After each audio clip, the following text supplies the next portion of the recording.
آج کی خاص خبر، اسرائیلی حملے میں الجزیرہ کے 5 جرنلسٹ مارے گئے۔ خبر کی 4 اہم باتیں۔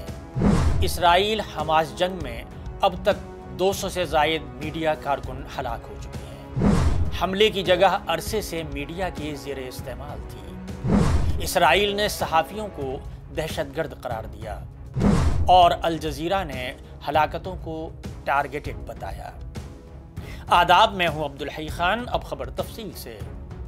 اتوار کو غزہ شہر میں صحافیوں کے خیمے پر اسرائیلی فضائی حملے میں الجزیرہ نیوز چینل کے 5 صحافی، جن میں معروف نامہ نگار انس الشریف بھی شامل تھے، ہلاک ہو گئے۔ اسرائیلی فوج نے اس حملے کی تصدیق کرتے ہوئے الشریف پر حماس کے کارکن ہونے کا الزام لگایا، جس نے خود صحافی کے طور پر پیش کیا اور راکٹ حملوں کے ذمہ دار دہشت گرد سیل کی قیادت کی۔ الجزیرہ نے ان ہلاکتوں کو ٹارگیٹڈ قرار دیتے ہوئے مذمت کی ہے، جس کا مقصد غزہ سے آزادانہ رپورٹنگ کو خاموش کرنا ہے۔ جہاں بین الاقوامی میڈیا تک رسائی پر بہت زیادہ پابندی ہے، تقریباً 2 سال قبل جنگ شروع ہونے کے بعد سے صحافیوں کے نیٹ ورک کے لیے سب سے مہلک واقعات میں سے ایک ہے، جس کے دوران پریس کی آزادی کے گروپوں کے مطابق 200 سے زیادہ میڈیا کارکن مارے جا چکے ہیں۔ الجزیرہ نے تصدیق کی کہ اس کے 5 کارکنوں کی اس حملے میں موت ہو گئی۔ نامہ نگار انس الشریف، ساتھی رپورٹر محمد قریقہ اور کیمرہ آپریٹر ابراہیم ظہیر، محمد نوفیل اور مومین علی شامل ہیں۔ اطلاعات میں بتایا گیا ہے کہ یہ گروپ الشفا میڈیکل کمپلیکس کے سامنے ایک خیمے میں پناہ لیے ہوئے تھا۔ یہ جگہ طویل عرصے سے میڈیا کے عملے کے زیر استعمال میں تھی۔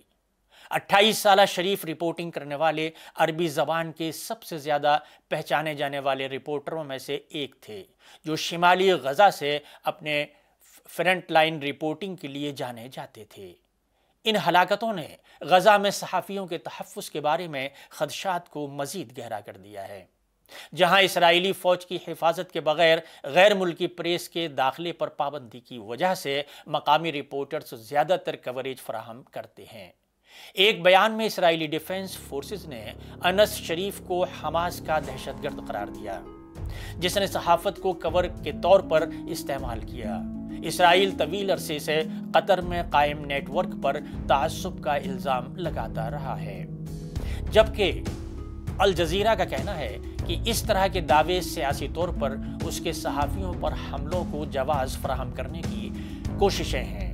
صحافیوں پر اسرائیل کے اس حملے کی دنیا بھر میں مذمت کی گئی ہے۔